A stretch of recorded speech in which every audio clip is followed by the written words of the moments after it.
पंढरपूरमधील मंदिर समितीने आयोजित केलेला पूजा हिंदीमधून सांगितल्याचा दावा करण्यात आला होता, त्यामुळे नवा वाद सुरू होण्याची शक्यता आहे। राहुल सातपुते नावाच्या एका भाविकाने या संदर्भात एक्सवर पोस्ट करत खळबळजनक दावा केला।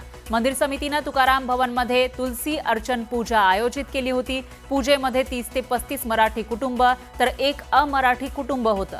या अमराठी कुटुंबाच्या मागणीवरून गुरुजींनी पूजेतील सूचना मराठीऐवजी हिंदीतून दिल्या। यावर आपण आक्षेप घेतला, मात्र याची दखल कोणीही घेतली नाही असा आरोप राहुल सातपुतेंनी केला। आपण महाराष्ट्रात आहोत, त्यासोबतच आपल्या कुटुंबाला हिंदी समजत नाही, केवळ एका अमराठी कुटुंबासाठी हिंदीतून पूजा का केली असा सवाल सातपुतेंनी विचारल्याचा दावा केला। तर आपल्याला पूजेतून बाहेर काढतील या भीतीने इतर मराठी कुटुंबांनी मध्यस्थी केली नाही असा दावाही त्यांनी केलाय। आणि पूजा ही मराठी किंवा संस्कृत मधूनच होते, मात्र पूजेसंदर्भातल्या सूचनांबाबत राहुल सातपुतेंनी केलेल्या तक्रारीची दखल घेतल्याचं मंदिर प्रशासनाकडून सांगण्यात आलंय।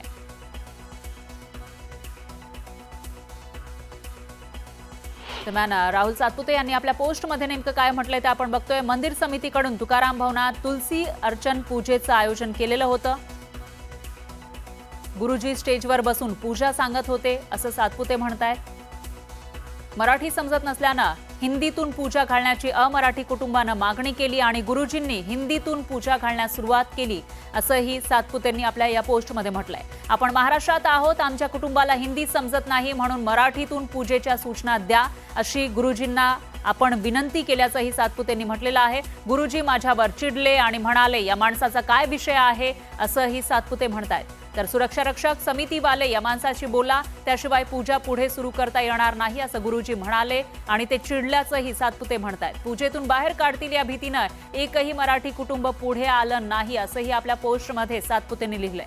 तर समितीच्या लोकांनी मला आश्वस्त केलं की सर्वांसाठी मराठी आणि एका कुटुंबासाठी पूजा हिंदीतून होईल असाही दावा सातपुतेंनी केलाय। गुरुजी म्हणाले तुमच्या एका कुटुंबासाठी मराठीतून पूजा घेऊ शकत नाही असंही सातपुते म्हणतायत। हे खरं नव्हतं, एक कुटुंब सोडून सर्व कुटुंब मराठीच होते असंही त्यांनी सांगितलेलं आहे। छुट्टी तुळशी उसमें डालिये अशी वाक्य कानावर पडत होती असंही सातपुते म्हणतायत। संपूर्ण पूजा हिंदी भाषेतून पार पडली असाही दावा सातपुतेंनी केलाय। ही आता तक्रार प्राप्त झालेली आहे। 9 ऑगस्ट रोजी हिंदीतून पूजा घातल्याची जे तक्रार आहे, तर हिंदीतून कुठलीही पूजा होत नाही। पूजा ह्या सर्व मराठी आणि संस्कृत या भाषेतूनच होतात, परंतु फक्त जी माहिती सांगितली जाते ती प्राधान्याने मराठी आणि त्यानंतर जर समजलं नाही कुणाला, परभाषिक परप्रांतीय जर भाविक असतील तर त्यांना हिंदी भाषेतून आपण त्या ठिकाणी माहिती सांगत असतो। तर निश्चितच त्यांनी केलेली तक्रार सुद्धा मंदिर समितीने गांभीर्याने घेतलेली आहे। महाराष्ट्रातील मराठी भाषिकावर कुरघोडी करण्याचा हा प्रयत्न आहे। मराठी भाषिकांना काय करायचं ते तुम्ही करा, हम तुम्हारी सुनेंगे नहीं, तो आणि तुम्ही आमचं काय वाकडं करू शकाल अशी यातून असा संदेश देण्याचा सरकारचा प्रयत्न मला दिसतो आहे। सरकारने त्वरित ते बंद करावं आणि मराठीमध्येच ते सुरू करावं अशी आमची सरकारकडे मागणी आहे। पाहुयात पुढची बातमी। शांतीचं प्रतीक मानलं जाणाऱ्या कबुतरांवरून वाद पेटलाय। कबुतरांची विष्ठा आणि पिसांमुळे होणाऱ्या आजारांमुळे एकीकडे कोर्टानं कबूतरखान्यांवर बंदी आणलेली आहे, तर दुसरीकडे कबूतरखान्यासाठी आम्ही उपोषण करणार आहोत, मात्र वेळ पडली तर शस्त्रही हाती घेऊ असा इशारा जैन मुनी निलेशचंद्र विजय यांनी दिलाय। त्यांच्या या वक्तव्यावरून आता वाद उफाळून येण्याची शक्यता आहे। तर दुसरीकडे अजूनही कबूतरांना खाद्य टाकण्याचे प्रकार सुरूच आहे, त्याविरोधात कारवाईही केली जाते। काही शस्त्र जे लोक शस्त्र बोलते आमचे लोक नव्हते, परंतु आम्ही शस्त्र उचलणार नाही। यदि जर जरूरत पडली आम्हाला आम्ही शस्त्र पण उचलू। कबूतरखान्याच्या प्रश्नावरून जैन मुनींचा हा आक्रमक पवित्रा। शांतीचं प्रतीक मानलं जाणाऱ्या कबूतरांवरून सध्या मुंबईत कमालीचा वाद पेटलाय। कबूतरांची विष्ठा आणि पिसांमुळे होणाऱ्या आजारांमुळे कोर्टानं कबूतरखान्यांवर बंदी आणली, पण या बंदीला विरोध करत बुधवारी जैन समाज आक्रमक झाला होता। ताडपत्रीने झाकलेला कबूतरखाना हिंसक पद्धतीने आंदोलन करत पुन्हा खुला केला गेला।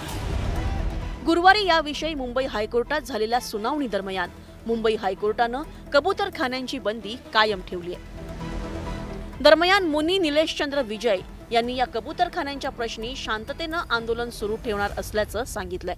लवकरच याबाबतच्या आंदोलनाची दिशा ठरवू असंही त्यांनी सांगितलंय. आम्ही 13 तारखेला आम्ही निर्णय घेऊ आणि आमचं आंदोलन स्टार्ट राहणार आहे. आम्ही शांती बसणार नाही. बरोबर ना? अनशन आम्ही शांतीप्रिय आहे. आम्हाला शस्त्र उचलायची काम नाही. आमचे शांतीनाथ दादा आम्ही शांतीनं करू. काही शस्त्र जे लोक शस्त्र बोलते आमचे लोक नव्हते, परंतु आम्ही शस्त्र उचलणार नाही. यदि जर जरूरत पडली आम्हाला आम्ही शस्त्र पण उचलू. करून आम्ही संविधानाला मानत आहे ना, आता कोर्टाला मानतो ना, देवेंद्र फडणवीसला मानतो ना. आमच्या धर्माच्या जर विरुद्ध राहिलं तर बस धर्माच्या विरुद्ध. अरे धर्माच्या विरुद्ध आहेच नाही. धर्माच्या विरुद्ध राहिलं तर कोर्टला आम्ही मानणार नाही. दरम्यान कबूतरखान्यांवरून वाद पेटलेला असतानाच दादरच्या कबूतरखाना परिसरात दंगल नियंत्रण पथक आणि अतिरिक्त पोलीस बंदोबस्त सुद्धा तैनात करण्यात आला आहे. कबूतरखान्याबाबत कोर्टाच्या आदेशाचे पालन व्हावं याकरता प्रयत्न केले जात आहेत. दादर कबूतरखाना ट्रस्टकडनं आता कबुतरांना दाणे टाकले जाऊ नयेत आणि कुठल्याही पद्धतीचे लेखी आदेश मिळाले नसल्याचं सुद्धा म्हटलेलं आहे. अशाच पद्धतीचे हे बॅनर या ठिकाणी लावण्यात आलेले आपल्याला पाहायला मिळत आहे. कुठल्याही पद्धतीने कायद्याचं उल्लंघन होऊ नये याकरता अशा पद्धतीचा हा बोर्ड लावण्यात आलेला आहे. सकाळी 6 ते 8 या वेळेत कबुतरांना खाद्य द्यावे याबाबत मौखिक परवानगी देण्यात आली आहे, परंतु कोणत्याही पद्धतीची लेखी परवानगी ही देण्यात आलेली नाही. कबुतरांना खाणे देऊ नये असा कोर्टाचा आदेश आहे आणि त्यामुळेच आज जर आपण बघितलं तर कबूतरखाना परिसरामध्ये दंगल नियंत्रण पथक असेल किंवा पोलिसांचा जादा बंदोबस्त सुद्धा तैनात करण्यात आल्याचं आपल्याला पाहायला मिळतं आहे. दरम्यान कबुतरांना दाणे टाकण्यास हायकोर्टानं बंदी घातलेली असतानाच एका व्यक्तीनं कारच्या टपावर टप ठेवत कबुतरांना खाद्य पुरवण्याचा प्रकार समोर आला होता. त्याला स्थानिकांनी आक्षेप घेतला होता. किधर रहते हो आप? हाँ, लालबाग में. आपके इधर ये करने को जगह नहीं है? आपके घर बिल्डिंग के नीचे करो ना. 12 गाड़ी और आ रही है. अच्छी बात है, अच्छी बात है. आप यानी हमें धमका रहे हो कि आप 12 गाड़ी और ले रहे हो. नहीं नहीं, आप सही हो. आपके इधर जगह नहीं है ये करने को. वहाँ पे डालने के लिए मना किया है ना. नहीं नहीं, आप सही हो.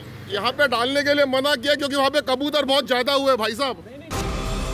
हायकोर्टाच्या आदेशाचं उल्लंघन करत कबुतरांना खाद्य टाकणाऱ्या कार चालक महेंद्र संकलेच्या विरोधात गुन्हाही दाखल करण्यात आलाय. अंग त्यांनी केलेल्या कायद्याच्या विरोधामध्ये पोलीस तर पोलिसांची कारवाई करतायत, परंतु आरटीओ डिपार्टमेंटच्या माध्यमातून सुद्धा त्यांचा परवाना कसा रद्द करण्यात येईल, कारण अशा प्रकारची कुठली परमिशन आरटीओ डिपार्टमेंटच्या माध्यमातून कोणालाही दिली जात नाही. आणि असंच एक हायकोर्टाच्या निर्देशाचं किंवा सूचनांचं पालन जर कोणी करत नसेल तर आरटीओ डिपार्टमेंट त्याच्यावर कठोर कारवाई करेल. केवळ दादरमध्येच नव्हे तर गिरगाव चौपाटी परिसरातही कबुतरांना खाद्य देण्याचा प्रकार समोर आलाय. कबुतरांना खाद्य दिल्याप्रकरणी DB मार्ग पोलीस ठाण्यातही अज्ञात व्यक्तीविरोधात गुन्हा दाखल करण्यात आलाय.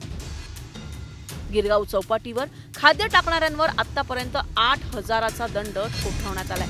एकूणच कबूतरखान्यांवरून वाद पेटल्याचं दिसतंय. कबूतर हा मुका जीव आहे, तो जगलाच पाहिजे. मात्र याच वेळी माणसाचा जीव महत्वाचा नाही का याचाही विचार भूतदयेच्या नावावर इतरांचा जीव धोक्यात घालणाऱ्यांनी करायला हवा. सुस्मिता भदाणेसह bureau report, news 18, Lokmat, Mumbai.